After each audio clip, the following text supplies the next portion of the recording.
Very very important. ठीक है, ध्यान से देखें। लेट्स से हम ग्लूकोज का एग्जांपल ले लेते हैं। मेरे पास एक मॉलिक्यूल ऑफ ग्लूकोज है। क्या है? One molecule glucose, that is C6H12O6। देखो आपको दिख रहा है एक मॉलिक्यूल ऑफ ग्लूकोज के अंदर 6 कार्बन एटम, तो इसको लिखेंगे ऐसे 3 लाइन से। 3 लाइन का मतलब ये है, मैं बोलना ही चाह रहा हूं कि one molecule of glucose contains 6 carbon atoms. Similarly, it contains how much? 12 hydrogen atoms, and it contains how much? 6 oxygen atoms. देखो आपको दिख रही है ये चीज कि अगर आपके पास एक ग्लूकोज का मॉलिक्यूल है तो उसमें 6 कार्बन एटम होंगे, 12 हाइड्रोजन एटम होंगे और 6 ऑक्सीजन एटम होंगे। ठीक है। अच्छा, अगर मैं इसके एक मॉलिक्यूल की जगह मान लो इसके Na मॉलिक्यूल्स ले लेता हूं। कितने लेता हूं? Na molecules. अगर आपके पास Na मॉलिक्यूल्स ऑफ ग्लूकोज है C6H12O6, तो देखो इसमें कितने कार्बन होंगे? इसमें 6 Na कार्बन एटम्स होंगे, इसमें 12 Na हाइड्रोजन एटम्स होंगे और इसमें 6 Na क्या होंगे? ऑक्सीजन एटम्स होंगे। बोलो होंगे? दिख रहा है ना आपको? एक में 6 हैं तो Na में 6 इंटू Na यानी 6 Na होंगे। अच्छा, तो आप जानते हो Na का मतलब तो 1 मोल होता है। इसका मतलब ये हो गया आपके पास 1 मोल ग्लूकोज। अगर आप 1 मोल C6H12O6 को देखो तो देखो 1 मोल ग्लूकोज में 6 मोल तो क्या हो जाएंगे? कार्बन एटम्स होंगे। देखो 12 Na का मतलब कितना हो गया? 12 मोल हाइड्रोजन एटम्स हो गया ना। और 6 Na का मतलब क्या हो गया? आपके पास 6 मोल ऑक्सीजन एटम्स हो गया। अब देखो ये है इंपॉर्टेंट चीज, बहुत इंपॉर्टेंट चीज। आप इसे देखो और आप इसे देखो। आप देखो एक ग्लूकोज के मॉलिक्यूल में 6 कार्बन एटम थे और अगर आपके पास 1 मोल ग्लूकोज है तो उसमें क्या होंगे? 6 मोल कार्बन होंगे। तो जो इंपॉर्टेंट चीज है, स्टेटमेंट, इस पे आपको फोकस करना है, that is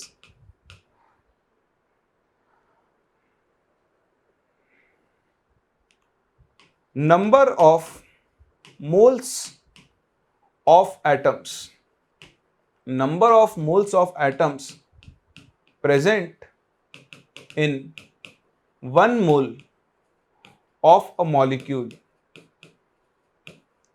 will be same as number of atoms present in 1 molecule. तो एक मॉलिक्यूल में जितने एटम्स होंगे, एक मॉलिक्यूल में जितने एटम्स होंगे उसके 1 मोल में क्या होंगे? उतने ही उन एटम्स के मोल्स होंगे। अगर एक मॉलिक्यूल ऑफ H2SO4 में 2 हाइड्रोजन हैं तो 1 मोल H2SO4 में बिल्कुल 2 मोल हाइड्रोजन होंगे। अब ये चीज आपके लिए सीखना बहुत जरूरी है क्योंकि इससे आप एक बहुत ब्रॉड वैरायटी ऑफ क्वेश्चंस को सॉल्व कर सकते हो। देखो जैसे हमने लास्ट क्लास एक क्वेश्चन किया था, ये वाला, calculate number of atoms of each type in 68.4 gram sugar. और देखो इसका आंसर भी आपके पास आया था, अभी हम मैच कर लेंगे आंसर। तो मेरे पास बेसिकली मैं इस कंसेप्ट को यूज करूंगा, 68.4 ग्राम शुगर है। ठीक है, तो आपको निकालने number of atoms of each type in 68.4 gram sugar. ठीक है भाई, तो शुगर का फॉर्मूला ना आपको सिखाया था, क्या होता है? C12H22O11 होता है। अब आप इस शुगर के अंदर नंबर ऑफ एटम्स निकाल सकते हो। तो मैंने क्या सिखाया? सबसे पहले तो आप देखो कि आपके पास अगर 1 मोल शुगर हो, 1 मोल शुगर है, 1 मोल C12H22O11। इसके अंदर आप देखो 1 मोल में 12 मोल तो किसके होंगे? कार्बन के, 22 मोल किसके होंगे? हाइड्रोजन के, एंड 11 मोल किसके होंगे? ऑक्सीजन के। बोला ऐसा होगा? ये 1 मोल की कहानी है। अब आप पता करो आपके पास कितने मोल्स हैं। तो आप ध्यान से अगर देखें तो 68.4 डिवाइडेड बाय इसका मोलर मास 342, आपके पास 0.2 मोल शुगर है। अरे वाह! अब देखो आपको 1 मोल में पता है ना, तो अगर 1 मोल में इतने हैं तो बताओ 0.2 मोल शुगर C12H22O11 इसमें कितने कार्बन होंगे? तो देखो एक में 12 है तो 0.2 मोल में होंगे, 12 इंटू 0.2 यानी 2.4 मोल कार्बन एटम्स है। बस हो गया क्वेश्चन सॉल्व। बताओ कितने हाइड्रोजन है? तो इसके अंदर 22 इंटू 0.2 4.4 मोल हाइड्रोजन एटम्स होंगे एंड इसमें 2.2 मोल्स जो होंगे वो ऑक्सीजन एटम्स होंगे। अब एक बार आपको इन एटम्स के मोल्स पता लग गए तो आप इन एटम्स का नंबर निकाल सकते हो या फिर आप चाहो तो इन एटम्स की इनके मास भी निकाल सकते हो। तो देखें अगर आपको यहां से नंबर ऑफ कार्बन एटम्स निकालना है, नंबर ऑफ कार्बन एटम्स, तो भाई मोल का मतलब होता है Na, तो आंसर हो गया 2.4 Na। खत्म। हाँ, अगर आप यहां पर मास ऑफ कार्बन एटम निकालना चाहो, मास ऑफ कार्बन, बताओ मोल्स से मास निकालने के लिए हाँ इनटू मोलर मास करते हैं तो 12 4 जा 48, 4 24 and 4 28.8 ग्राम, ये कार्बन का मास हो गया इसके अंदर। एग्जैक्टली इसी तरह अगर आप यहां पे हाइड्रोजन का नंबर निकालना चाहते हो तो नंबर ऑफ हाइड्रोजन एटम्स, बताओ नंबर ऑफ हाइड्रोजन एटम्स कितने हो गए? ये हो गए 4.4 Na हो गया ना। और अगर आप यहां से मास ऑफ हाइड्रोजन निकालना चाहते हो तो वो कितना हो जाएगा? 4.4 इंटू हाइड्रोजन का molar mass, that is 4.4 grams. Exactly इसी तरह अगर आप ऑक्सीजन के मोल्स निकालो, 2.2 मोल ऑक्सीजन एटम्स, तो नंबर ऑफ ऑक्सीजन एटम्स तो कितने हो गए? तो भाई नंबर ऑफ ऑक्सीजन एटम्स हो गए 2.2 Na and mass of oxygen कितना हो गया? तो वो हो जाएगा 2.2 इंटू ऑक्सीजन का मोलर मास, 35.2। ठीक है, और आप इन सबको ऐड कर लो तो 68.4 आना चाहिए। देखो ऐड करो तो 28.8, 4.4 और 35.2 ऐड करो, 4 1 12 17 18 8 1 3 2 5 और 1 6। तो ना सिर्फ आप नंबर ऑफ एटम्स निकाल सकते हो, आप एक गिवन कंपाउंड के गिवन मास में, एक कंपाउंड के गिवन मास में आप हर एक एलिमेंट का मास भी कैलकुलेट कर सकते हो। कर सकते हैं ना। देखो पिछले जो हमने क्वेश्चंस किए थे ये वाले, जैसे calculate number of atoms in 19.6 gram H3PO4 आपको निकालना था। ठीक है, इसको भी ट्राई कर लेते हैं। तो देखो अगर आपके पास 19.6 ग्राम H3PO4 है और इसमें आपको नंबर ऑफ एटम्स निकालने, तो 19.6 डिवाइडेड बाय क्या हो गया? 98। अभी तो इसको और फास्ट कर दिया करोगे, है ना। अब देखो आपको मिल गया 0.2 मोल H3PO4। अब आपको दिख रहा है 1 मोल में 3 मोल होंगे तो 0.2 में कितने होंगे? 0.6 मोल हाइड्रोजन होंगे। दिख रहा है ना। कुछ नहीं करना, जितने मोल्स आए नंबर से मल्टीप्लाई करते जाओ। बताओ कितना फॉस्फोरस होगा? 0.2 मोल फॉस्फोरस होगा और 4 इंटू 0.2 0.8 मोल आपके पास क्या होगा? ऑक्सीजन। ध्यान से देखो, अगर आपको समझ नहीं आया तो कोई बात नहीं, लिख कर देख लो। आप ऐसे लिखो आराम से अभी तो, 1 मोल H3PO4 में कितने होंगे? 3 मोल हाइड्रोजन होंगे और 1 मोल फॉस्फोरस होगा और 4 मोल ऑक्सीजन होंगे। तो 1 मोल में इतना है तो आपके पास कितना है? 0.2 मोल। तो बताओ 0.2 मोल H3PO4 में कितना हो जाएगा? 3 इंटू 0.2 यानी 0.6 मोल हाइड्रोजन होगा।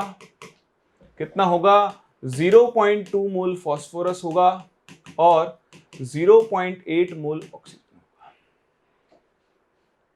कर सकते हैं ना। तो इस चीज के ऊपर आप ध्यान दें, ये बहुत बहुत बहुत इंपॉर्टेंट है। आप इनसे क्वेश्चंस को वर्बली सॉल्व कर दिया करोगे। अब आप देखो हाइड्रोजन का नंबर कितना हो गया? 0.6 Na, इसका हो गया 0.2 Na और इसका हो गया 0.8 Na। कर सकते हो ना। सिर्फ आप यहां से एटम्स, आप यहां से इलेक्ट्रॉन्स, प्रोटॉन्स, न्यूट्रॉन्स, इन सब की वैल्यूज भी कैलकुलेट कर सकते हो। जैसे मैं आपको एक क्वेश्चन दूं, क्वेश्चन बहुत ही सिंपल है कि calculate number of neutrons in let's say 90 gram H2O। तो 90 ग्राम H2O में आपको नंबर ऑफ न्यूट्रॉन्स कैलकुलेट करने हैं। ठीक है, फिर से वही 2 तरीके जो हमने लास्ट क्लास सीखा था वो कर लो, या हम ये वाला भी यूज कर सकते हैं। मैं दोनों से करके दिखाता हूं आपको इस क्वेश्चन को, ध्यान से देखना। अगर मेरे पास 90 ग्राम H2O है तो 90 डिवाइड बाय इसका मोलर मास, इसका मतलब मेरे पास 5 मोल H2O है ना। और 5 मोल H2O का मतलब क्या हो गया, इसको Na से मल्टीप्लाई करो तो 5 Na मॉलिक्यूल्स ऑफ H2O मेरे पास हो गए। दिख रहा है आपको, H2O का मास दिया था, मास को डिवाइड किया मोलर मास से तो उसके मोल्स मिले, और मोल्स को मल्टीप्लाई कर दो Na से, तो क्योंकि ये एक मॉलिक्यूल है इसलिए मुझे उसके मॉलिक्यूल्स मिल गए। अब आप एक H2O मॉलिक्यूल को देखो, तो अगर मैं आपके सामने एक H2O मॉलिक्यूल को देखूं, तो एक H2O molecule, number of neutrons निकाला मैंने आपको सिखाया था, तो हाइड्रोजन होता है 1H1 और ऑक्सीजन हो गया 8O16। Mass number minus atomic number, 1 - 1 hydrogen में 0 न्यूट्रॉन होंगे, प्लस ऑक्सीजन में कितने होंगे 16 - 8 दैट इज 8। तो एक H2O मॉलिक्यूल में 8 न्यूट्रॉन्स हैं,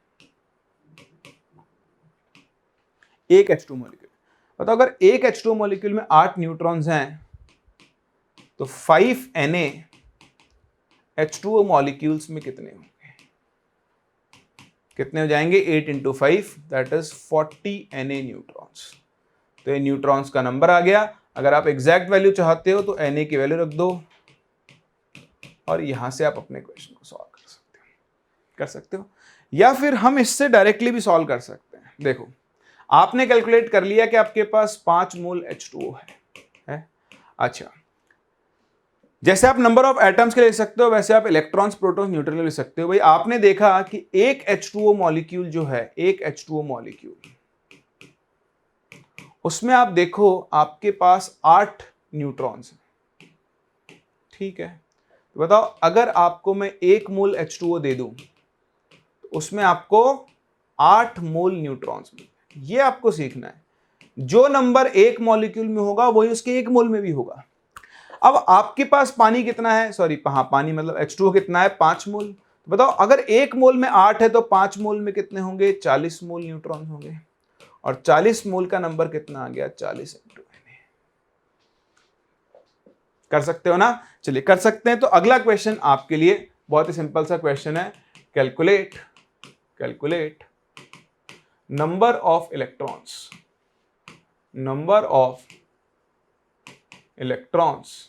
इन 12 ग्राम कार्बोनेट आयन CO3 2-। चलिए ट्राई करें, हो गया ना, आसान है। देखो बिल्कुल क्वेश्चन क्या करना है आपको, calculate number of electrons in 12 gram CO3 2-। अब आप देखो पहले तो इसका मोल्स निकाल के रख लो, तो इसका मोलर मास निकालो, 16 3 48, 48 + 12 हो गया 60। तो डिवाइड बाय 60 करो, आपके पास कितना आ जाएगा, ये आ जाएगा 0.2 मोल। आपके पास 0.2 मोल CO3 2- है, ठीक है। अब आप एक CO3 2- में इलेक्ट्रॉन्स निकालो, तो देखो कार्बन 6 और ऑक्सीजन 8, 24 + 6 30, और -2 के से 2 इलेक्ट्रॉन आ गए, तो यहाँ 32 इलेक्ट्रॉन्स होंगे। तो अगर एक आयन में 32 इलेक्ट्रॉन्स हैं तो एक मोल में 32 मोल होंगे।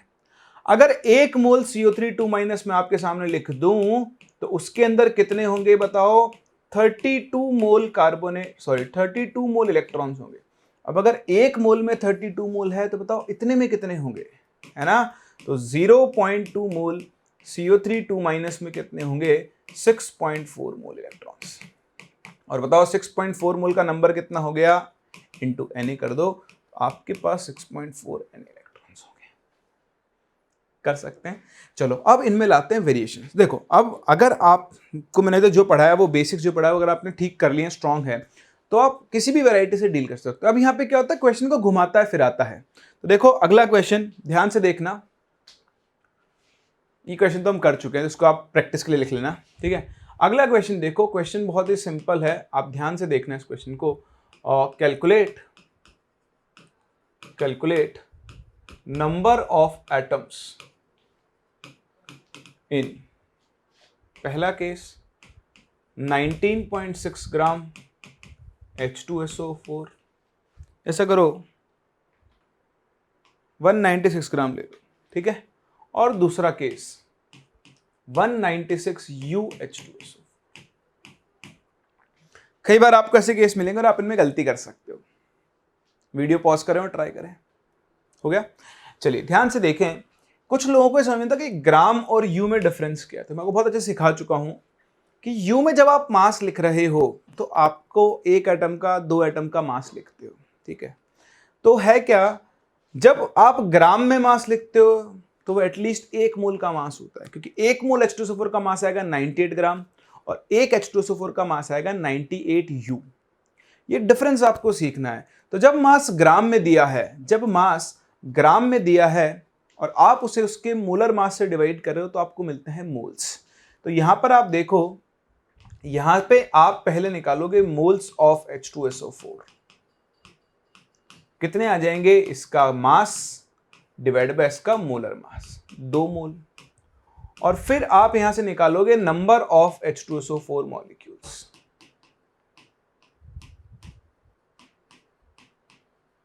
कितने हो जाएंगे, 2 × n। तो ये चीज आप समझें, बहुत इंपॉर्टेंट है। जब आपको कंपाउंड का मास ग्राम में दिया हो तो आपको नंबर ऑफ एटम्स या नंबर ऑफ मॉलिक्यूल्स निकालने के लिए पहले उसके मोल्स निकालने पड़ेंगे। लेकिन जब आपको मास यू में दिया हो तो आप जानते हो कि भाई एक H2SO4 का जो मास होता है वो 98 U है।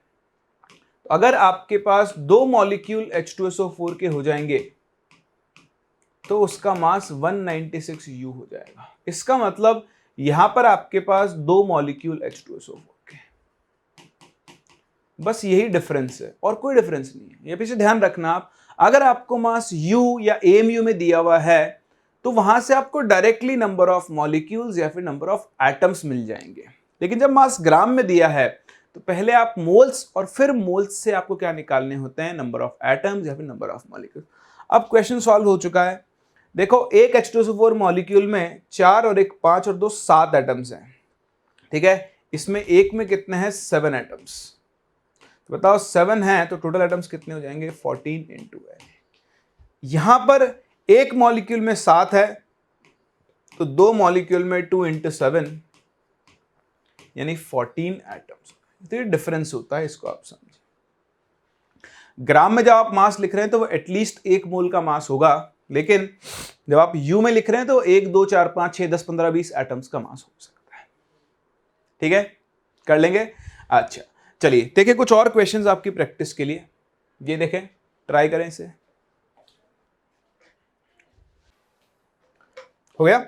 चलिए, तो आसान सा क्वेश्चन है, देखो जो मैंने आपको मेथड सिखाया उससे करो। मैंने आपको मास निकाल के भी दिखाया था। तो कह रहा है what would the mass of oxygen 81.2 ग्राम कार्नलाइट। तो देखो इसका मास दिया है ग्राम्स में, तो पहले आप इसके मोल्स निकालोगे, तो इसका मोलर मास निकालो। देखो मैग्नीशियम होता है 24, एक क्लोरीन होता है 35.5 × 2 71 और 126 आ गया 18 × 6 126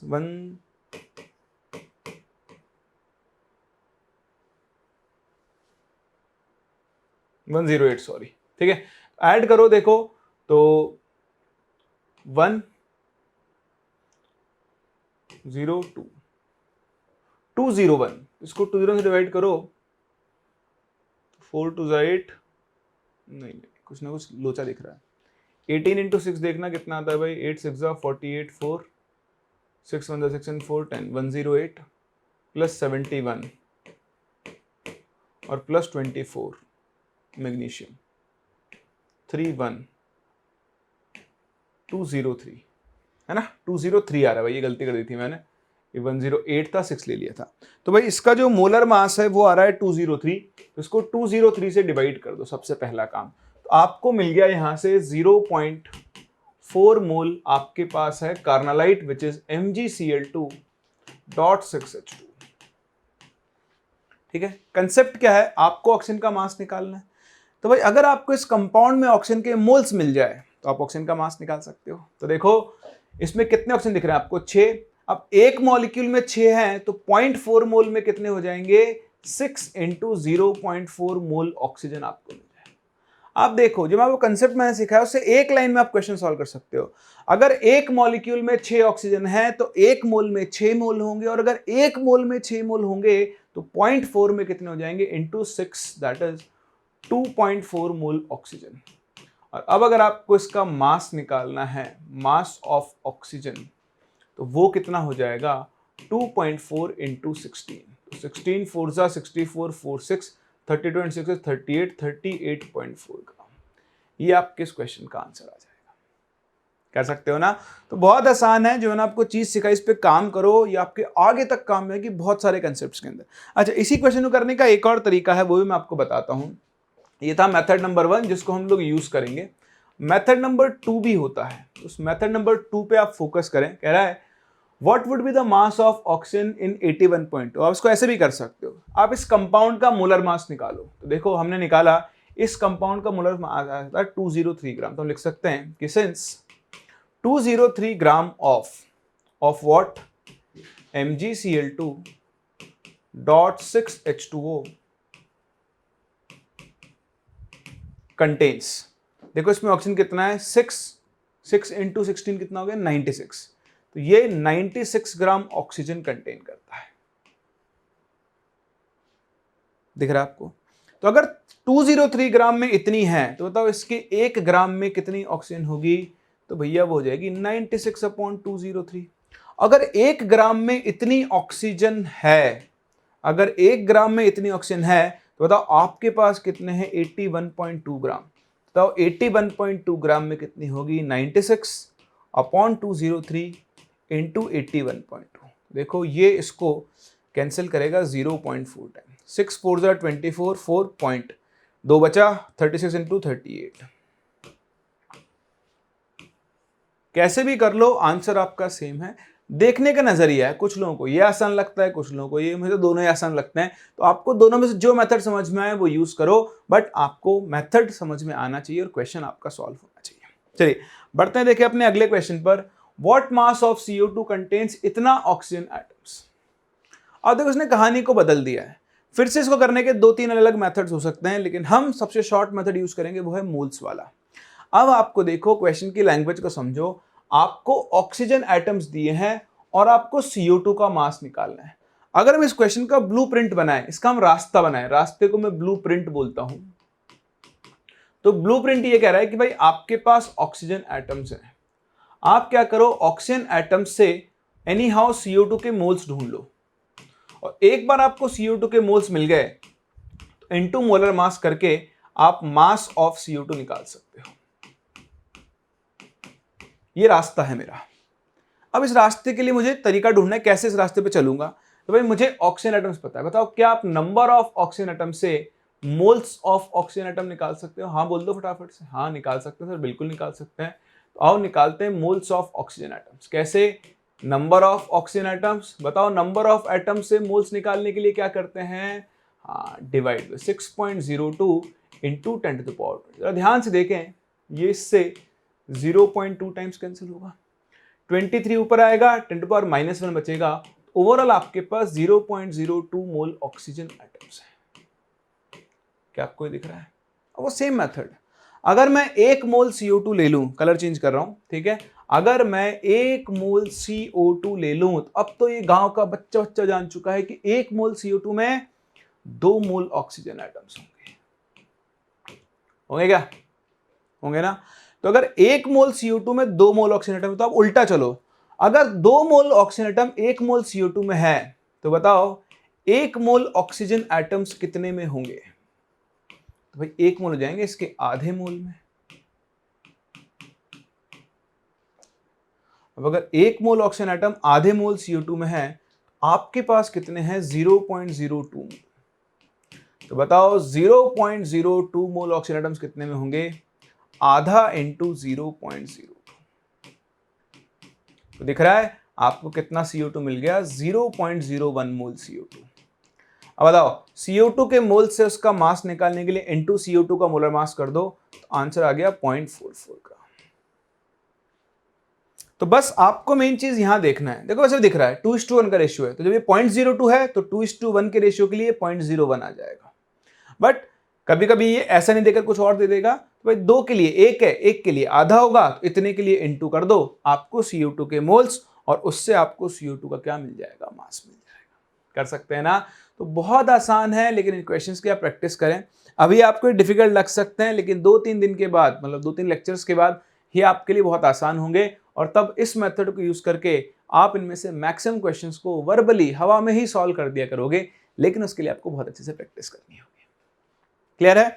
चलिए चलते हैं अपने अगले क्वेश्चन। ये देखें, दो क्वेश्चंस, दोनों में डिफरेंस को बहुत अच्छे से समझें और इनको ट्राई करें, है ना। देख लो, पॉज कर लो वीडियो को, क्वेश्चन दिख रहा है आपको अच्छे से, ठीक है। करें डिस्कस। इसमें लोग गच्चा खा देते हैं, लैंग्वेज में गच्चा खाते हैं। क्या कह रहा है? Calculate the mass of H3PO which contains 4 gram oxygen. Calculate the mass of H3PO which contains 4 gram oxygen atoms. क्या यहां पर ऑक्सीजन के 4 मोल हैं? है? नहीं है, दोनों लैंग्वेज सेम है। ये मैं आपको सिखाना चाहता हूं, आपकी भावनाओं से खेलता है। पता है वो कब होता जो आप सोच रहे हो? वो तब होता जब यहां पे लिखता 4 ग्राम एटम्स ऑफ ऑक्सीजन।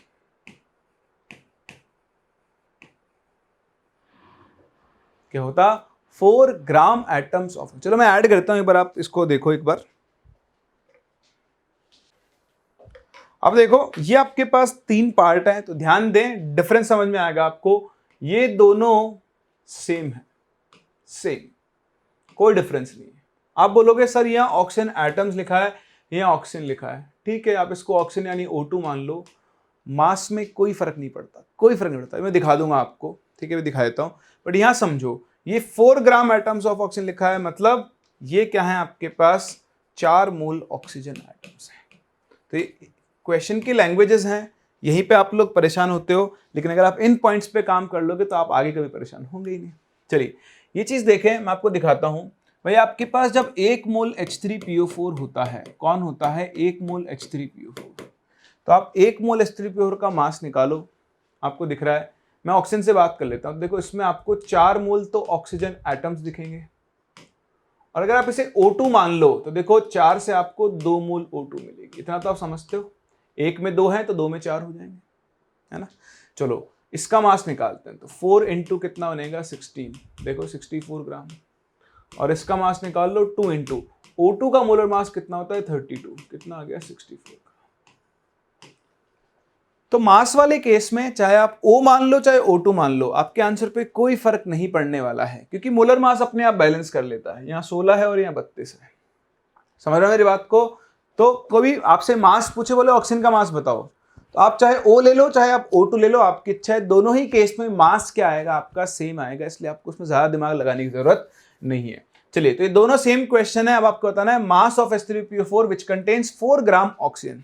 आप चाहो तो इसे मोल से कर सकते हो, आप चाहो तो डायरेक्टली मास से कर लो। मास से थोड़ा और आसान दिख रहा है मुझे, वैसे सेम ही है, एक स्टेप कम हो जाएगा। तो देखो H3PO4 का मोलर मास होता है 98 ग्राम। अगर आपके पास 98 ग्राम H3PO4 है, तो देखो इसमें 4 इंटू 16, 64 ग्राम ऑक्सीजन प्रेजेंट होगा। तो अगर 64 ग्राम इतने ग्राम में है, तो 1 ग्राम ऑक्सीजन कितने में होगा? 98/64 में। तो बताओ 4 ग्राम ऑक्सीजन कितने में होगा? इंटू 4। तो आपका आंसर जाएगा, देखो 16 4 जा 98/16, 2 से उड़ाओ तो 49/8। इसको सॉल्व कर लो, आपको H3PO4 का मास। आप मोल से भी कर सकते हो, लेकिन यहां मुझे दिख रहा था कि मास वाला आंसर थोड़ा छोटा दे देगा, इसलिए मैंने इससे किया है। आप चाहो मोल से कर सकते हो, मोल से भी करके दिखाता हूं मैं आपको। अगर आप इसी क्वेश्चन को मोल से सॉल्व करना चाहो तो 4 ग्राम ऑक्सीजन के मोल्स निकाल लो, 4/16, आपके पास 1/4 मोल ऑक्सीजन है, ठीक है। अब आप देखो, अगर आपके पास 1 मोल H3PO4 है तो उसमें 4 मोल ऑक्सीजन है ना, इधर से दोनों तरफ काम करता है, कर भी रहा है। तो 4 के लिए 1 है, तो बताओ 1 मोल ऑक्सीजन कितने में होगा? 1/4 मोल में। तो आपके पास ऑक्सीजन कितने मोल है? 1/4 मोल। तो बताओ 1/4 मोल कितने में होगा? 1/4 इंटू 1/4। ओवरऑल आपके पास 1/16 मोल H3PO4 आ गया। H3PO4 का मोलर मास है 98, इंटू 98 कर दो, ये आ गया 49/8 ग्राम।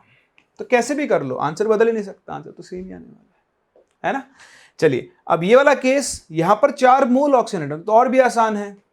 अगर आप 1 मोल H3PO4 देखो तो आपको दिख रहा है साफ साफ, उसमें 4 मोल ऑक्सीजन एटम्स होंगे, और आपके पास 4 मोल ही तो है। इसका मतलब आपके पास 1 मोल H3PO4 रहा और उसका मास कितना आ जाएगा 98 ग्राम। देखो 4 मोल ऑक्सीजन जो है वो 1 मोल H3PO4 में प्रेजेंट होंगे। तो आप इन क्वेश्चंस की प्रैक्टिस जरूर करें, ठीक है। उसके बाद अगर आपको समझ में नहीं आते हैं तो ये सॉल्यूशंस दोबारा देखें और इनकी प्रैक्टिस तब तक करते रहे जब तक आप बहुत कंफर्टेबल नहीं हो जाए इनके अंदर, ठीक है। बाकी ऐसा नहीं कि आज सारे दिन इनमें लगे रहें। मैंने आपसे कहा ये कॉमन सेंस है, ये धीरे धीरे आएगा, ठीक है। 2-3 लेक्चर के बाद आपके लिए क्वेश्चन ये हो जाएगा, अरे सर हम बताओ इन क्वेश्चंस में अटकते थे, ठीक है। इतने साल का एक्सपीरियंस है, हर बार यही सुनने को मिलता है। हर बार क्लास में यही बोलता हूँ बच्चों को, जब मैं 11th क्लास को पढ़ाता हूँ कि तुम आज तुमको ये डिफिकल्ट लग रहे हैं, लेकिन 2 दिन बाद 4 दिन बाद तुम बोलोगे सर अरे हाँ सर आप सही बोलते थे, ये तो बिल्कुल हलवा क्वेश्चन थे, इनको तो हम यूं ही कर देते हैं, ठीक है। लेकिन उसके लिए आपको इनकी प्रैक्टिस करनी होगी। चलिए, तो इसी बात पे एक और question, calculate number of neutrons, protons and electrons in 5.4 gram NH4+ ions. जो अपने तरीका सीखा उसी को यूज करते हैं। सबसे पहले तो मैं एक NH4+ आयन की बात कर लेता हूं। आप मुझसे पहले इसे ट्राई कर सकते हैं पॉज करके, ठीक है। अब अगर आपके पास एक NH4+ आयन है तो भाई नाइट्रोजन का सिंबल तो आपको पता ही है 7N14 और हाइड्रोजन का हो गया 1H1। चलो पहले प्रोटॉन निकाल लेते हैं। तो देखो नाइट्रोजन में 7 और हाइड्रोजन में 1, 7 + 4 11 तो प्रोटॉन्स हैं। क्या है इसमें 11 प्रोटॉन्स हैं और इलेक्ट्रॉन्स देखो वही 7 11 ही होते इलेक्ट्रॉन, लेकिन प्लस चार्ज की वजह से 1 इलेक्ट्रॉन चला गया होगा, तो इसमें 10 प्रोटॉन्स हैं। और इसमें न्यूट्रॉन्स देखो हाइड्रोजन में 1 - 1 0, एक भी न्यूट्रॉन नहीं होता। और नाइट्रोजन में 14 - 7 mass number minus atomic number 7 neutrons हैं। तो देखो इसमें 0 और इसमें 7, तो 7 यहां पर क्या हो जाएंगे न्यूट्रॉन। ये तो गई एक आयन की बात। अगर आपके पास इसका 1 मोल हो जाए तो बताओ क्या फर्क पड़ेगा। हाँ 1 मोल में देखो आपके पास 11 मोल प्रोटॉन्स होंगे, 10 मोल इलेक्ट्रॉन्स होंगे। ये मैंने प्रोटॉन लिख दिया गलती से, है ना, सॉरी, इन्हें आप इलेक्ट्रॉन्स लिखो, इलेक्ट्रॉन्स, ठीक है। और आपके पास 7 मोल क्या होंगे न्यूट्रॉन्स होंगे, ठीक है भैया, हो गया क्वेश्चन सॉल्व। अब देखो आपके पास कितने मोल हैं। तो इसका मोलर मास 14 + 4 18, 18 3 से होता है 54, तो आपके पास ये है 0.3 मोल। बस क्वेश्चन सॉल्व हो चुका है। अब अगर 1 मोल में 11 है तो 0.3 मोल में कितने होंगे, 3.3 मोल प्रोटॉन्स होंगे। 10 × 0.3 3 मोल क्या होंगे, इलेक्ट्रॉन्स होंगे। एंड 7 × 0.3 2.1 मोल क्या हो जाएंगे, न्यूट्रॉन्स। अब आपको नंबर निकालना है तो इंटू Na करते जाओ, तो 3.3 Na ये हो गया number of protons, 3 Na number of electrons and 2.1 Na ये हो गया आपके नंबर ऑफ न्यूट्रॉन्स। बहुत आसान है, बहुत आसान, बड़े आराम से आप, अगर आपको ये चीज समझ में आ गई है तो आप इन सारे क्वेश्चंस को बड़ी आसानी से सॉल्व कर सकते हैं। चलिए एक क्वेश्चन मेरी तरफ से ट्राई करें इसे। चलिए ट्राई कर लिया आपने क्वेश्चन को, देखें क्या है। What volume of water will contain इतना इलेक्ट्रॉन्स, डेंसिटी ऑफ वाटर। थोड़ा सा डिफरेंट है, एक स्टेप और बढ़ गया है। देखो क्वेश्चंस ऐसे डिफिकल्ट होते हैं, पहले एक स्टेप होता है, फिर इसमें एक और जुड़ता है, फिर एक और, तो स्टेप बाय स्टेप जुड़ता है, तो आपको भी स्टेप्स में ब्रेक करना है। देखो वाटर की आपकी डेंसिटी दी हो, तो गांव का बच्चा अच्छा जानता है कि मास जो होता है, मास वो होता है वॉल्यूम इनटू डेंसिटी, ठीक है। तो अगर आपको वाटर का वॉल्यूम निकालना, यहां देखो डेंसिटी 1 है, तो डेंसिटी की यूनिट पे ध्यान देना, 1 ग्राम पर ml है। तो अगर आप वाटर का मास यहां ग्राम में निकाल लो तो जो इसका मास आएगा वही उसका वॉल्यूम आ जाएगा मिलीलीटर में। तो volume in millilitre will be equal to mass in gram, क्योंकि वाटर की डेंसिटी कितनी है 1, डेंसिटी कुछ और होती तो हम ये फॉर्मूला लगाकर वॉल्यूम निकाल लेते, volume equal to mass upon density. बोलो बात समझ में आ रही है। चलिए तो अब काम करते हैं वाटर का मास ढूंढने में। अब ये क्वेश्चन बिल्कुल पिछले क्वेश्चन की तरह हो चुका है, इस वाले की तरह। अरे कहां गया, ये रहा। What mass of CO2 contain इतना ऑक्सीजन एटम्स, वैसा ही कुछ है ये, शायद इसने इलेक्ट्रॉन्स बोल दिए, ठीक है। चलो तो अब इलेक्ट्रॉन ढूंढते हैं। तो आपको दिख रहा है 1.2046 से 10⁻24 को डिवाइड कर दो 6.023 इंटू 10⁻23। तो मुझे तो साफ साफ दिख रहा है ये, इसको 0.2 टाइम्स ये 10 बचेगा, यहां आपके पास 2 मोल इलेक्ट्रॉन्स आ जाएंगे। क्या आपको ये दिख गया? टारगेट क्या है, मोल्स ऑफ इलेक्ट्रॉन से मोल्स ऑफ वाटर निकालेंगे, मोल्स ऑफ वाटर से मास ऑफ वाटर निकालेंगे, और मास ऑफ वाटर जो होगा वही आपको वाटर का वॉल्यूम दे देगा। तो आओ एक H2O या एक मोल H2O की बात कर लेते हैं। अब देखो इलेक्ट्रॉन्स निकालने हैं, ऑक्सीजन में 8 होते हैं, हाइड्रोजन में 1 होता है, 8 और 2 हो गए 10। एक मोल वाटर में 10 मोल इलेक्ट्रॉन है, या फिर ऐसा बोल दो 10 मोल इलेक्ट्रॉन 1 मोल वाटर में है। तो बताओ 1 मोल इलेक्ट्रॉन कितने वाटर में होंगे? 1/10 होंगे ना। आपके पास कितने हैं? आपके पास है 2 मोल। तो बताओ भाई 2 मोल इलेक्ट्रॉन्स कितने में होंगे? तो वो हो जाएंगे 2/10 मोल H2O में, यानी 0.2 मोल H2O। और 0.2 मोल H2O का मास निकाल लो, 0.2 इंटू 18, तो आपके पास 3.6 ग्राम वाटर आ जाएगा। आ जाएगा ना। तो इस तरह से आप यहां पर क्या कर सकते हो, वाटर का वो वॉल्यूम, अब ये मास आया है तो वॉल्यूम कितना हो जाएगा? वॉल्यूम हो जाएगा 3.6 मिलीलीटर। और यही आपके इस क्वेश्चन का आंसर होगा। तो ऐसे बहुत क्वेश्चंस आपको मिलेंगे, ट्राई करें, सीखें।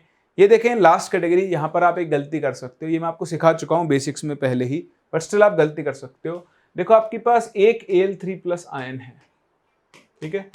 लोग क्या समझ लेते हैं, इसके ऊपर तीन चार्ज जो है ना, चार्ज वो 3 है, ठीक है। कोई से पूछता है ना इसे चार्ज कितना है, तो बोल देते हैं चार्ज 3 है। नहीं, गलत है। मैंने आपको क्या सिखाया था भाई, एक एल्यूमिनियम पे +3 चार्ज कब आया होगा? जब उसने 3 इलेक्ट्रॉन लूज किए होंगे। तो अगर आप इस पे चार्ज निकालो तो इस पे चार्ज होगा 3 इलेक्ट्रॉन के चार्ज के बराबर, which is 3 into 1.6 into 10⁻⁻19 Coulomb's. तो अगर आपसे चार्ज पूछ रहा है तो आपको कूलम्स में आंसर देना है पूरा पूरा। अब डिफरेंस वही है, एक जगह आपके पास 54 ग्राम Al3+ है और एक जगह आपके पास 54 UAl3+ है। अभी थोड़ी देर पहले सिखाया था मैंने आपको, आप चाहें तो पॉज करके ट्राई कर सकते हैं, अपना आंसर मैच कर लेना। तो 54 ग्राम Al3+, तो नंबर ऑफ Al3+ निकालने के लिए पहले आपको मोल्स निकालने पड़ेंगे। तो आपके पास 2 मोल Al3+ है। अब बताओ अगर आपके पास, चलो नंबर भी निकाल लो, 2 मोल का मतलब कितना हो गया? 2 NaAl3+ आयंस। अगर आपको इसके ऊपर चार्ज निकालना है तो बताओ एक एल्यूमिनियम पे चार्ज कितना है? इतना है। तो 2Na पे कितना हो जाएगा? 2Na into 3 into 1.6 into 10⁻⁻19। Na के लिए रख दो यहाँ 6 इंटू 10⁻23, सॉल्व कर लो, आपको अपना आंसर मिल जाएगा। कर सकते हो। इसी तरह यहां पर देखो 54 UAl3+, अब ये U में है तो 54 U का मतलब क्या हो गया? आपके पास 2 Al3+ आयंस है। ये आपके समझने की जरूरत है भाई। एक एल्यूमिनियम जो है 1 Al3+ आयन, उसका मास होता है 27 U, तो 54 U 2 का हो गया। 2 Al3+ आयंस हैं, मतलब मैंने आपको बताया कि U में मास हो, एटॉमिक मास से डिवाइड करते ही डायरेक्ट नंबर मिल जाएगा। अब एक पे इतना चार्ज है तो 2 पे कितना हो जाएगा? 2 इंटू 3 इंटू 1.6, यानी ओवरऑल आ गया 9.6 इंटू 10⁻⁻19 कूलम्स। कर सकते हैं। तो ये छोटे छोटे क्वेश्चंस हैं जहां पर आपको number of atoms, number of particles, mass of a particular atom, ये सब कैलकुलेट करना होता है। अब आपको इन क्वेश्चंस की प्रैक्टिस करनी है अपनी शीट में से। मैं चल रहा हूं आगे। मैंने अभी तक आपको मोल्स कैलकुलेट करने के 2 फॉर्म सिखा दिए, एक मास से और एक नंबर ऑफ एटम से। एक और होता है गैस के वॉल्यूम से, तो उसके लिए हमें सीखना होता है आइडल गैस इक्वेशन। तो आइए बढ़ते हैं आगे और बात करते हैं आइडल गैस इक्वेशन की। मुझे पूरी उम्मीद है आपने इसका नाम सुना हुआ होगा। तो ये जो आपका एक्सप्रेशन है PV = nRT, इसे हम लोग आइडल गैस इक्वेशन के नाम से जानते हैं। ध्यान से देखें, यहां पर P जो है वो प्रेशर है, गैस के लिए एप्लीकेबल होता है, तो ये प्रेशर ऑफ गैस होगा, ठीक है। V जो है वो वॉल्यूम ऑफ गैस होता है, वॉल्यूम ऑफ गैस, ठीक है। R is universal gas constant, या फिर आप इसे सिर्फ गैस कांस्टेंट भी बोल देते हो। ऐसा नहीं कि हर बार यूनिवर्सल लिखना जरूरी हो, इसे हम सिर्फ गैस कांस्टेंट भी बोलते हैं। Sorry, very very sorry. T जो है, T टी यहां पर होता है टेम्परेचर। एक बहुत इंपॉर्टेंट चीज, टेम्परेचर यहां पर हमेशा should always be used in Kelvin। ठीक है, तो आपको टेम्परेचर हमेशा यहां पे किस में यूज करना चाहिए, केल्विन में ही यूज करना चाहिए। ठीक है, बहुत ही बढ़िया। अब देखें प्रेशर जो था ना, प्रेशर, इसकी बहुत सारी यूनिट्स होती हैं, तो इन यूनिट्स को आपको आपस में इंटर कन्वर्ट करना आना चाहिए। तो प्रेशर के लिए मैं आपको बताऊं, प्रेशर का सबसे कॉमन यूनिट हम यूज करते हैं वो होती है एटीएम, इसे हम एटमॉस्फेरिक प्रेशर बोलते हैं। प्रेशर की जो एसआई यूनिट होती है वो होती है न्यूटन पर मीटर स्क्वायर, फिजिक्स में आपने सीख लिया होगा, उसे हम पास्कल्स बोलते हैं। ठीक है, तो 1 एटीएम में क्या होता है, 1.0135 इंटू 10⁵ पास्कल होते हैं। 1 एटीएम 1.013 बार के भी इक्वल होता है। 1 एटीएम 760 mmHg के इक्वल होता है, या फिर आप इसे 76 सेंटीमीटर भी बोल सकते हो, और ये 760 टोर के भी इक्वल होता है। अभी यहां इस पर्टिकुलर चैप्टर में आपकी सबसे ज्यादा यूनिट काम में आएगी, वो आएगी एक तो ये वाली, ये दोनों का कन्वर्जन, और एक ये वाली, ये थोड़ी कम काम में आती है। तो आपको इनको आपस में इंटर कन्वर्ट करना आना चाहिए, बड़ा ही आसान होता है। जैसे मान लो आपके पास प्रेशर है 5 बार और आपको इसे एटीएम में बदलना है, तो ठीक है, आप देखो 1 एटीएम होता है 1.013 बार, तो 1 बार किसके इक्वल होगा, 1 अपॉन, तो अगर आपको बार को एटीएम बदलना है तो इसको डिवाइड कर दो 1.01, रटने की जरूरत नहीं है भाई। देखो 1 बार जो है, 1 बार के लिए निकाल के यहां रख दो, तो 1 अपॉन 1.013 एटीएम। अगर आपको एटीएम को बदलना है बार में तो इंटू 1.03 कर दो। जैसे मान लो आपके पास प्रेशर है 2 एटीएम, अगर आपको 2 एटीएम को बार में बदलना है तो ये बन जाएगा इंटू 1.013, ये बन जाएगा 2.026 बार। मान लो आपको इसको mm ऑफ एच जी में बदलना है तो इसको इंटू 760 कर दो, तो 2 इंटू 760। ये इंटर कन्वर्जेंस आपको अच्छे से आनी चाहिए। ठीक है, अब एक बहुत इंपॉर्टेंट चीज़ है, इस पर आप ध्यान देना। ये आपका गैस कांस्टेंट होता है, गैस कांस्टेंट, इसकी अलग अलग वैल्यूज होती है। इसकी वैल्यू होती है 0.0821। ध्यान देना, इसकी यूनिट बहुत इंपॉर्टेंट है। देखो आर की यूनिट निकालना चाहते हो तो प्रेशर की यूनिट एटीएम में ले रहा हूं मैं, तो ये बन जाएगा एटीएम, रटने की जरूरत नहीं, यूनिट यहां से निकाल सकते हो। एटीएम वॉल्यूम लीटर में, तो ATM into litre, ATM into litre. Temperature को इधर भेजो तो टेम्परेचर केल्विन में है तो पर केल्विन, मोल्स को भी इधर भेजो तो पर मोल। ये हो गई आर की यूनिट। इस वैल्यू को आप कैलकुलेशन पर्पस के लिए अप्रोक्सीमेटली 1/12 भी लिख सकते हो, या सिर्फ 0.08 भी यूज कर सकते हो, वो आपकी इच्छा है। ठीक है, तो ये आ जाएगा एटीएम इंटू लीटर पर केल्विन पर मोल। आर की 2 और यूनिट होती हैं, वो आपके अभी काम में नहीं आएगी, इसलिए उनकी चिंता भी नहीं करता। ठीक है, एक वैल्यू होती है आर की, वो होती है 8, वो बता देता हूं। दूसरी वैल्यू जो काम में आ सकती है वो होती है 8.314, ये होती है जूल पर केल्विन पर मोल। अब दोनों में क्या डिफरेंस है, ये वैल्यू जो आप यूज करोगे इसके लिए pressure should be in ATM and volume should be in litres. ये इस वैल्यू को यूज करने की कंडीशन है, सिर्फ तभी आप इस वैल्यू को यूज कर सकते हो जब प्रेशर एटीएम में हो और वॉल्यूम लीटर में हो। अगर मिलीलीटर में तो हम उसे लीटर में कन्वर्ट। ये वाली वैल्यू आप यूज करोगे जब प्रेशर किस में हो, पास्कल में, पास्कल में, और वॉल्यूम किस में होगा, मीटर क्यूब में। वॉल्यूम किस में होगा, मीटर क्यूब। अच्छा, वॉल्यूम का कन्वर्जन भी आपको पता होना चाहिए, तो ध्यान दें, वॉल्यूम के लिए अगर मैं कन्वर्जन लिखवाऊं तो 1 मीटर क्यूब जो होता है वो 1000 डेसीमीटर क्यूब, या फिर इसे हम 1000 लीटर भी बोल सकते हैं। कहने का मतलब ये है कि डेसीमीटर क्यूब और लीटर बराबर होता है, और यही वैल्यू फर्दर 1000 लीटर है ना।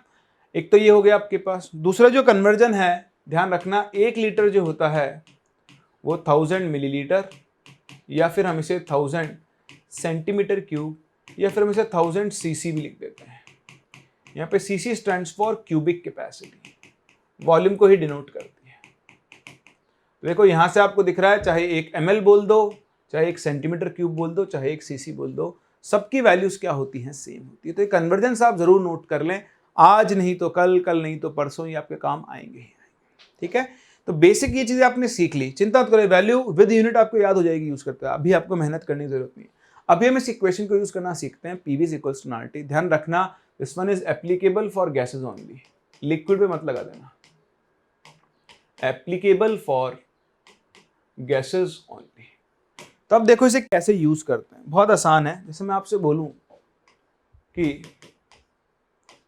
Calculate the moles of gas present in 10 liter of CO2 at 1 atm and 27 degrees Celsius। 1 atm 27 degree Celsius पर आपको 10 लीटर CO2 में मोल्स निकालने, तो निकाल लो भाई। PV इक्वल टू RT है, तो N की वैल्यू क्या बन जाएगी, PV अपॉन RT। आपको सिर्फ वैल्यूज रखनी है। तो देखो प्रेशर कितना, प्रेशर है 1 atm, वॉल्यूम कितना, वॉल्यूम है 10 लीटर्स। तो देखो प्रेशर atm में, वॉल्यूम लीटर में, तो R के लिए आप यूज करोगे 0.0821 इनटू टेम्परेचर कितना है 300। अब आप चाहो तो कैलकुलेशन पर्पस के लिए आप इसको 1/12 लिख सकते हो। ध्यान रखना जब आप ये वैल्यू यूज करोगे 1/12 तो आपको अप्रोक्सीमेट आंसर्स मिलेंगे, क्योंकि ये अप्रोक्सीमेट वैल्यू है। तो यहां से तो आपको एग्जैक्ट आंसर मिलेगा, लेकिन अगर आप ये यूज करोगे तो यहां से आपको अप्रोक्स आंसर मिलेगा। देखो 12 आ जाएगा ऊपर, तो ये बनेगा 120/300, आंसर आ जाएगा 0.4। कर सकते हैं। तो इस चीज के ऊपर आप ध्यान दें, ये आपको इस इक्वेशन को यूज करने का तरीका है, ठीक है। अच्छा, इसी की एक और फॉर्म होती है, हम उसे बोलते हैं डेंसिटी फॉर्म। तो डेंसिटी फॉर्म भी आपकी कभी कभी काम में आती है, बहुत आसान है। आपने देखा पीवी इज इक्वल टू होता है एनआरटी, एन मोल्स। मोल्स का फॉर्मूला आप पढ़ चुके हो, क्या होता है, mass upon molar mass into R. क्या करो, आप इस v वाले टर्म को इधर भेज दो और m वाले टर्म को इधर ले जाओ। देखो ये बन जाएगा Pm is equals to W/VRT। अभी इतना काम में नहीं आएगा, बट डेराइव करके छोड़ देते हैं। तो देखो मास अपॉन वॉल्यूम, अभी थोड़ी देर पहले पढ़ा था, मास अपॉन वॉल्यूम क्या होती है, डेंसिटी। तो DRT। ध्यान दो यहां हम जो मास लेते हैं वो ग्राम में होता है, क्योंकि नीचे मोलर मास भी ग्राम में। मैंने आपको ये बताया था वॉल्यूम जनरली किस में लेते हैं, लीटर में। तो Pm is equals to DRT। यहां पर जब आप R की वैल्यू 0.0821 यूज करोगे तो डेंसिटी ग्राम पर लीटर में मिलेगी।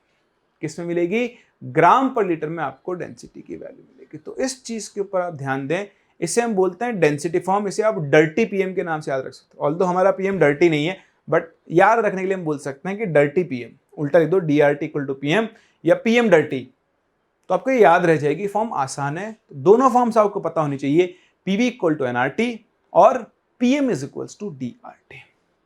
चलिए अब मैं आपको मिलवाने वाला हूं दो बहुत इंपॉर्टेंट कंडीशंस, दो नहीं सॉरी एक इंपॉर्टेंट कंडीशन है जो आपको समझनी होगी। बहुत ध्यान से सुनना, मैं बात करने जा रहा हूं स्टैंडर्ड प्रेशर एंड टेम्परेचर, ठीक है।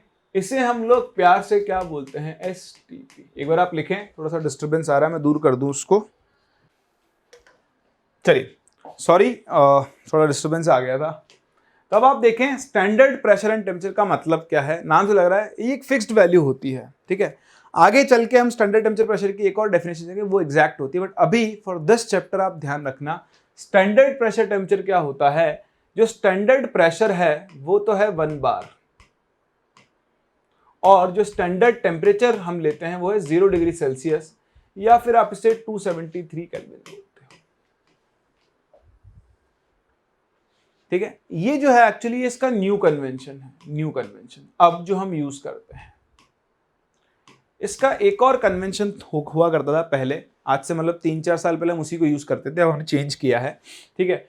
वो होता है ओल्ड कन्वेंशन। तो जो ओल्ड कन्वेंशन है STP का, ओल्ड कन्वेंशन वो होता है प्रेशर 1 बार की जगह 1 atm लेते थे, और जो टेम्परेचर था वो 0 डिग्री सेल्सियस या फिर 273 केल्विन ही होता था, ठीक है। तो अभी भी आपको कई बुक्स में क्वेश्चंस और उनके आंसर्स ओल्ड कन्वेंशन के हिसाब से मिलेंगे, लेकिन अब अगर पेपर में आता है, एग्जाम में अगर आता है एसटीपी, तो आप इसी कन्वेंशन को यूज करोगे। इनका इंपैक्ट क्या भी आप थोड़ी देर में देखने वाले हो। ठीक है, पहली बात पता लग गई। अब अगर किसी ने एसटीपी बोला तो देखो मुझे प्रेशर भी पता है और टेम्परेचर भी पता है। अब मैं यहां पर क्या करने वाला हूं, एक गैस का वॉल्यूम निकालने वाला हूं। मैं कैलकुलेट करने वाला हूं volume of 1 mole gas at STP. एक बार ओल्ड कन्वेंशन से, एक बार न्यू कन्वेंशन, एक बार न्यू कन्वेंशन से, एक बार ओल्ड कन्वेंशन। तो पहले यूज करते हैं ओल्ड कन्वेंशन। ठीक है, अगर मैं ये वॉल्यूम ओल्ड कन्वेंशन से निकालूं तो भाई वॉल्यूम का फॉर्मूला हो गया nRT/P। ध्यान से देखें, मोल्स कितना है 1, R की वैल्यू है 0.0821 इंटू टेम्परेचर है 273 अपॉन प्रेशर कितना हो चुका है 1। इस वैल्यू को आप कैलकुलेट करोगे तो वैल्यू मिलेगी आपको 22.4 लीटर्स। कितनी मिल जाएगी? 22.4 लीटर। दैट इज, अगर हम लैंग्वेज फॉर्म में लिखें तो 1 मोल ऑफ अ गैस या 1 mole of any gas occupies how much? 22.4 litre. तो आपको किसी भी गैस का, बस आइडल गैस होनी चाहिए, तो किसी आइडल गैस का, है ना, एनी गैस को जगह आप आइडल लिख सकते हो। आगे आप देखोगे कुछ गैसेस होती हैं जो इसको फॉलो नहीं करती, मैं अभी लाना नहीं चाहता उनका, तो सिंपल अभी आपके लिए कोई भी गैस है, सबके लिए है। तो 22.4 लीटर का किसी गैस का वॉल्यूम है, दैट मीन्स वहां उस गैस के 1 मोल प्रेजेंट होंगे। अगर इसी चीज को हम नए कन्वेंशन के हिसाब से बात करें तो देखो वॉल्यूम क्या बनेगा, मोल्स वही RT/P। देखो मोल्स कितने हैं 1, R की वैल्यू वही 0.0821 और टेम्परेचर कितना है 273, लेकिन इस बार प्रेशर होगा 1 बार। जबकि जब R की वैल्यू आप ये यूज कर रहे हो तो आपको प्रेशर ATM यूज करना चाहिए, तो आप बार को बदलो ATM में, तो डिवाइड बाय 1.013 आएगा। तो देखो ये वैल्यू तो अब भी 22.4 रहेगी, ये ऊपर जाके इससे मल्टीप्लाई होगा, इस बार वॉल्यूम आ जाएगा 22.7 लीटर। दैट इज नए कन्वेंशन के हिसाब से 1 mole of gas occupies 22.7 litre volume. समझ पा रहे हैं? तो ये दो कन्वेंशन है। सबसे पहले आपको इन दोनों के बीच में बहुत अच्छे डिफरेंस समझ में आना चाहिए। हम इसको अब यूज नहीं करते हैं, इसको तब यूज करेंगे जब वो क्वेश्चन में आपसे बोलेगा 1 ATM 273। अगर उसने STP बोल दिया है तो हम सिर्फ यही वैल्यू यूज करेंगे। और अब मैं जो फॉर्मूला बना रहा हूं वो भी इसी के बेसिस बना रहा हूं। ध्यान से देखो, यहां से एक फॉर्मूला बना सकते हैं। इसका मतलब ये हो गया कि 22.7 लीटर ऑफ गैस अगर आपके पास है, कहां पर? एट STP, तो उस गैस का 1 मोल प्रेजेंट होगा। 1 मोल गैस होगी, तो बताओ 1 लीटर अगर STP पर हो तो वो कितने मोल्स हो जाएंगे? 1/22.4 मोल्स होगा। तो मान लो आपके पास उस गैस का V लीटर है एट STP, तो बताओ कितने मोल्स हो जाएंगे? V/22.4 मोल्स होंगे ना। तो देखो यहां से मेरे पास एक नया फॉर्मूला आ गया है बनके, जिसको मैं अगले पेज पे लिख रहा हूं। ये कर लिया आपने कॉपी? चलिए तो देखें, अगर आपको मोल्स निकालने हैं, मोल्स ऑफ गैस, तो आपको उसका वॉल्यूम पता होना चाहिए STP पर। तो आप लिखोगे volume of gas at STP और उसको डिवाइड किससे कर दोगे? 22.7 लीटर से। ध्यान देना, अगर आपको वॉल्यूम STP की जगह 1 ATM 273 पर दिया है तो डिफरेंस तो आपको समझ में आ ही चुका है। मोल्स ऑफ गैस जो होंगे वो क्या बन जाएगा? Volume of gas at 1 ATM और 273 अगर है तो हम उसे किससे डिवाइड करेंगे? 22.4। लेकिन देखो अब भी आपको इवन अपनी शीट में भी कुछ क्वेश्चन जो पुराने हैं और बुक्स में भी क्वेश्चन अभी भी इसके हिसाब से मिलते हैं। STP दिया होगा लेकिन आंसर 22.4 के हिसाब से देगा, तो वहां आप समझ जाना कि उसने ओल्ड कन्वेंशन यूज किया है। एग्जाम में अगर आया तो आप 22.7 यूज करोगे। और अगेन फॉर्मूला आपको ऐसे याद नहीं रखना है। फॉर्मूला आपको कैसे याद रखना है कि अगर आपको गैस का वॉल्यूम पता है एट STP और आपको उसके मोल्स निकालने हैं, तो क्या करोगे? मोल्स से वॉल्यूम निकालने के लिए डिवाइड बाय 22.7। सॉरी वॉल्यूम से मोल्स, और मोल्स से वॉल्यूम निकालने के लिए क्या करोगे, इनटू 22.7। ये आपने कर लिया, फॉर्मूला याद रख लिया, तो फिर आप इस पे किसी भी तरह के क्वेश्चन सॉल्व कर सकते हो, बहुत आसान होते हैं। जैसे मैं आपसे बोलूं क्वेश्चन कि कैलकुलेट मोल्स ऑफ, ठीक है, पहला केस ले रहा हूं 11.2 लीटर CO2 एट 1 ATM 273। दूसरा आंसर लिख रहा हूं 2270 मिलीलीटर हाइड्रोजन एट STP, ठीक है। अब आप देखो यहां पर लिखा है 11.2 लीटर CO2 एट 1 ATM, तो आपको वॉल्यूम पता है गैस का 1 ATM 273 पर है, तो आप 22.4 से डिवाइड करोगे, तो देखो यहां से अगर आप गैस के मोल्स निकालो तो हो जाएंगे 11.2 डिवाइडेड बाय 22.4। ये देखो STP पर दिया है, लेकिन ध्यान से देखना यहाँ वॉल्यूम मिलीलीटर में है। अगर आप यहाँ पर मोल्स ऑफ हाइड्रोजन निकालना चाहते हो तो हाइड्रोजन का वॉल्यूम है 2270 मिलीलीटर, और STP पर हम डिवाइड करते हैं 22.7 लीटर से। देखो यूनिट अलग अलग है, दोनों की यूनिट क्या होनी चाहिए, सेम। तो आप अच्छे से पढ़ चुके हो, इसको 2270 मिलीलीटर ही रहने दो, डिवाइड बाय, बताओ 1 लीटर में कितने मिलीलीटर होते हैं, 1000। तो अब ये भी मिलीलीटर में, ये भी मिलीलीटर में, देखो 2270 से ये कैंसिल, आंसर कितना आ गया, 0.1। तो बहुत आसान है, अगर आपको किसी गैस का वॉल्यूम पता है STP पर या इस कंडीशन पर, तो आप डायरेक्टली उसके मोल्स कैलकुलेट कर सकते हो। कॉपी करो, फिर इसके ऊपर बेस्ड भी क्वेश्चंस करते हैं। चलिए तो देखें, अब आगे चलते हैं, है ना, और कुछ और क्वेश्चंस देखते हैं। बहुत आसान है, अब फिर हम तीनों फॉर्म्स को आपस में रिलेट भी कर पाएंगे। तो जैसे मैं आपसे बोलूं कि एक क्वेश्चन लाइक दिस कि calculate the volume occupied by 0.5 mole SO3 gas at STP। तो ठीक है, इस बार आपको गैस के मोल्स पता है और आप उसका वॉल्यूम निकालना है, तो क्या करोगे, 0.5 इंटू 22.7।